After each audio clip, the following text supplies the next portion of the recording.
In this video, you will learn what are various ways to troubleshoot your Netgear range extender device, AC750, in case if you are unable to connect to your mobile or faces an error, or maybe a weak signals. The first thing that you can do is try rebooting your Netgear range extender and your router. Second, if this does not solve the problem, then try factory resetting your Netgear range extender. Or set up your Netgear range extender again. The third thing that you can do is make sure that you are using the latest firmware version on your Netgear range extender.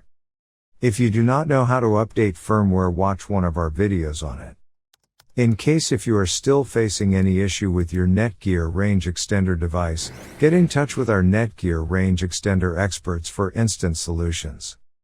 Thanks for watching our video, and do not forget to like, share and comment on the video, so that you never miss any video from our channel.